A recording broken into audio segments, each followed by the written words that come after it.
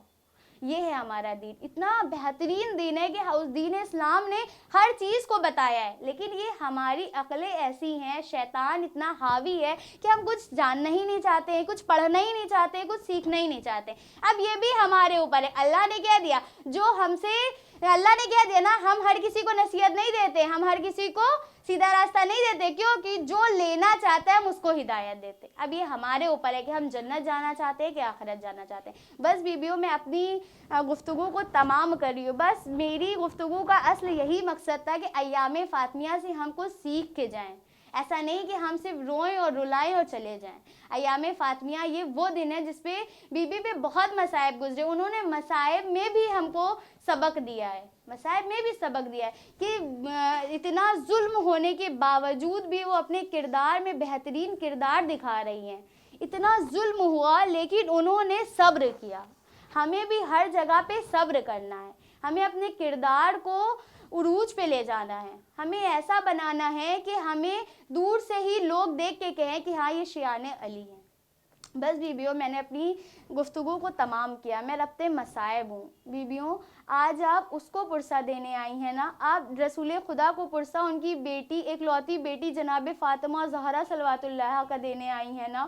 یہ وہ بیوی ہیں, آپ نے سنا ہے نا, جب وہ دربار سے آئی تھی نا تو ان کی کمر جھکی ہوئی تھی اور ان کے بال سفید تھے. میں کہوں گی آپ نے یہ نہیں پوچھا کہ ان کی کمر کیوں جھکی تھی, ان کے بال کیوں سفید تھے. جیسے ہی جناب زہرا گھر میں تشریف لاتی ہے نا تو زینب کہتی ہے, اماں آپ کا رخسار کے اوپر ہاتھ کیوں ہے. یہ کہنا تھا. زہرا کہتی ہے, زینب ذرا آہستہ بولو, ذرا آہستہ بولو, ایسا نہ ہو حسین سن لے, حسین سنے گا تو مر جائے گا. اب بیویوں, آپ زہرا کی وصیتیں سنیں گی. زہرا نے وصیت کی, اے علی میرے جنازے کا اعلان نہ کرنا, میرے جنازے کا اعلان نہ کرنا, میرے جنازے کا اعلان نہ کرنا, میری قبر کا نشانہ بتانا, میرا جنازے کو تاریکی کے اندھیرے میں اٹھانا. میں کہوں گی بی بی, آپ کی وصیت کے مطابق تو آپ کا جنازہ اٹھا, لیکن ذرا کربلا آئیے. کربلا میں تو آپ ہی کے بچے ہیں, آپ ہی کی بیٹیوں کو نامحرموں کے بیچ لے جایا جا رہا ہے.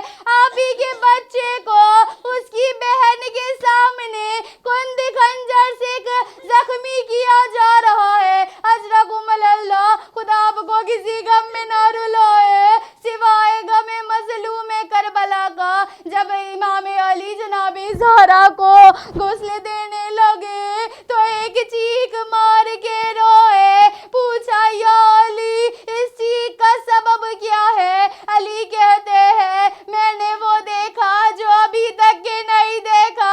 زہرا کی ساری پسلیاں ٹوٹی ہے. میں سوچ کے رو رہا کہ زہرا اتنے دن کیسے کام کر رہی ہوگی, جب جب سانس لیتی ہوگی تکلیف ہوتی ہوگی. مولا نے قبر بنائی, قبر میں جناب زہرا کو دینے چلے, 2 ہاتھ بلند ہوئے, کہا یا رسول اللہ, میں نے جیسی امانت لی تھی ویسے واپس نہ کی. انا للہ و انا الیہ راجعون.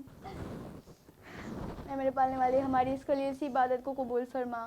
اے میرے پالنے والے, ہمارے علم میں ترقی عطا فرما. اے میرے پالنے والے, ہماری دنیا اور آخرت کو بہترین بنا دے. اے میرے پالنے والے, ہماری پہلی اور آخری دعا یہ ہے کہ ہمارے امام کے ظہور میں تعجیل عطا فرما. ماتم حسین.